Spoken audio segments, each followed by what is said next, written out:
Welcome back to step 2 in the assignment. We've got our complementary color scheme here. So now we're going to apply with our brush either the color white or black or gray. And we're going to apply those to these areas up here. Now, I'll just explain to you really basically. I have a layer here that is set to only talk with this layer right below it. And I've done that by holding down the Option key. If I undo it, it takes back, and that information would just travel all the way down the bottom. It would be talking to all the layers. But instead, I'm going to go back and hold down Option and click right between these two layers to get it to just talk to only that layer. Let's dive in and see how this works. You currently probably have your foreground set to the color that you asked to replace. You hit your eyedropper. So to get back to the black and white color scheme, you just hit D on your keyboard, and that takes you back to black in the foreground and white in the background. So in the foreground, that's going to be the color that your brush is going to paint. If you just hit the letter B on your keyboard, it takes you to the brush. I want to point out that the layer is set to be only 30%.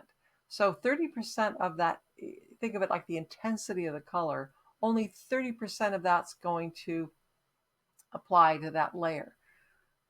With that brush selected, and I've got a size of 45, the mode is normal, opacity 100%, flow 100%. I'm going to just apply some paint onto this brush, and you can see that it is, let's go up, let's zoom up. It's creating a slight difference, but I'm being kind of very casual in my painting, and I can be because this is a mask.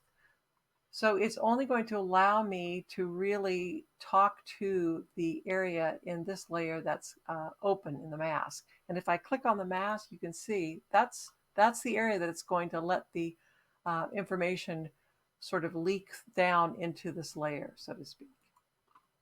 Now, if I change my paint color to white and I want to add some highlights, then, oops, what's it doing there? Oh, I'm sorry, I'm in the wrong layer. Okay, there we go. I've got to get the right layer, Command C. So now when I'm using, oops, got to switch that back.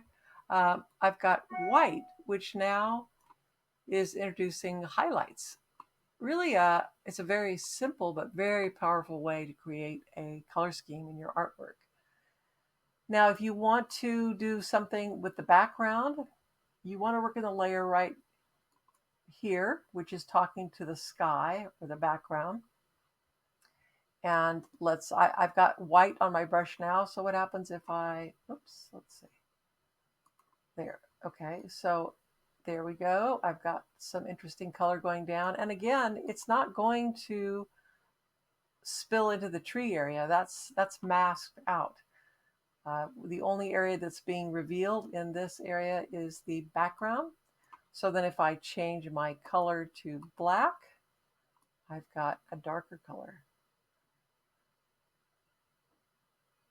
Very basic, but the idea here is that you're connecting with the files in Photoshop that have layers and the settings in the layers and how you can take a very simple color scheme, complementary colors, and then just by adding white or black or gray, you can certainly set this to be gray.